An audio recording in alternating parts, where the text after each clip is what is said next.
अम्मा आज बहुत चुप है। हमेशा अपनी खनकती आवाज़ में मुस्कुराकर स्वागत करने वाली माँ का ये रूप मुझे जरा भी अच्छा नहीं लग रहा। जब भी मैं ऑफिस से घर आता हूँ, माँ हमेशा हंसकर दिन भर का हाल चाल लेती है। मैं भी चुपचाप उनके पास बैठ गया हूँ। शायद माँ कुछ बताएगी, पर ना तो मेरे मुंह से कोई शब्द निकला और ना ही माँ कुछ बोली। मेरी हिम्मत ही नहीं हुई कि मैं अपने बेडरूम में जाकर कपड़े बदल लूँ। कुछ देर में रामू पानी दे गया और फिर चाय नाश्ता। चाय का प्याला माँ को पकड़ाकर मैं धीरे धीरे चाय पीने लगा। शोभा अभी तक घर नहीं लौटी है। वैसे वो मुझसे पहले ही आ जाती है। आज ऑफिस से निकलने से पहले उससे बात भी नहीं हुई। वैसे अम्मा को शोभा का जॉब करना बिल्कुल पसंद नहीं है। आस पड़ोस में रहने वाली अम्मा अपनी सहेलियों से कहती रहती हैं कि मुझे तो घर गृहस्थी संभालने वाली बहू चाहिए थी, न कि काम काजी। मैं कई बार इस विषय पर अम्मा से बात भी कर चुका हूँ कि आजकल महंगाई को देखते हुए दोनों का काम करना मजबूरी हो गया है। यदि दोनों लोग काम न करें तो न खुद के शौक पूरे हो सकते हैं और ना ही बच्चों की फरमाइशें। आजकल शोभा को वापस लौटने में कुछ देर हो जाती है। प्राइवेट कंपनी अच्छा पैसा देती है तो काम भी खूब लेती है। आईटी कंपनी में जाने का समय तो निश्चित है, पर लौटने का नहीं। फिर घर आकर भी कभी कभी ऑनलाइन मीटिंग अटेंड करनी पड़ती है। ऑफिस के लिए मैं शोभा से आधा घंटे पहले निकलता हूँ। महानगरों में बड़ा ट्रैफिक होता है। 4-5 किलोमीटर की दूरी में भी बड़ा वक्त लग जाता है।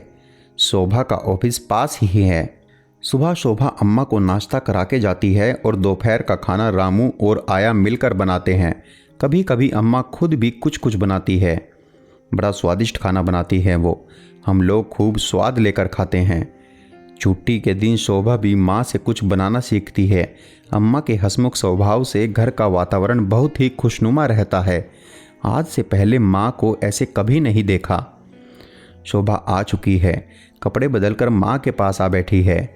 माँ को चुप देखकर मुझसे इशारे में कुछ पूछ रही है। क्या कहूँ उससे। घर में बड़ी शांति है। आज शौर्य भी सो रहा है। 4 वर्ष का ही तो है। आज स्कूल नहीं गया था। कुछ हरारत सी थी उसे। वैसे उसके लिए आया रखी है, पर सारा समय आया उसे संभाले अम्मा को पसंद नहीं आता। वो खुद उसके काम करती है। हिम्मत करके मैंने अम्मा से पूछ ही लिया, क्या बात है अम्मा, आप बहुत दुखी नज़र आ रही हैं। अम्मा की आंखों से आंसू बहने लगे। साड़ी के पल्लू से आंसू पोंछते हुए बोली, तुम लोग अपने लिए एक बाथरूम अलग बनवा लो। अब समझ आया, सुबह शोभा ने कुछ कह दिया होगा। माँ देर तक बाथरूम में रही होगी और शोभा को नहाने की जल्दी होगी। कभी कभी मेरे साथ भी ऐसा हो जाता है तो मैं छत पर बना बाथरूम इस्तेमाल कर लेता हूँ, पर शोभा वहाँ कभी नहीं जाती है। माँ को बाथरूम में समय बिताना बहुत ही पसंद है। जब ये घर बनना शुरू हुआ था तो उन्होंने पिताजी से कहकर खूब बड़ा गुसलखाना बनवाया था। 2 बाथरूम की जगह पर एक ही बड़ा सा गुसलखाना। माँ को पानी के कामों में बड़ा मज़ा आता था। जब हम लोग छोटे थे तो माँ खूब देर तक हम लोगों को नहलाती धुलाती थी। सब भाई बहन तो अपने अपने घर बनवाकर बाहर चले गए। मैं सबसे छोटा माँ के साथ ही रहा हमेशा। वैसे तो माँ तड़के ही नहा धोकर पूजा पाठ कर लेती है, पर हो सकता है आज कुछ देर हो गई हो। मैंने माँ से कहा, बस इतनी सी बात है अम्मा, हम जल्दी ही एक गुसलखाना और बनवा लेंगे, पर आप इतनी छोटी बात पर दुखी मत हुआ कीजिए। माँ बोली थी, बात गुस्सा होने या दुखी होने की नहीं है, बात है संस्कारों की। जब तुम लोग छोटे थे मैंने तुम लोगों को बड़ों की इज्जत करना और कैसे बोलना है सिखाया था। मैंने अम्मा की हाँ में हाँ मिलाते हुए सिर हिलाया था। अम्मा आगे बोली, आज जब मैं नहा रही थी तो जानते हो शौर्य ने क्या कहा।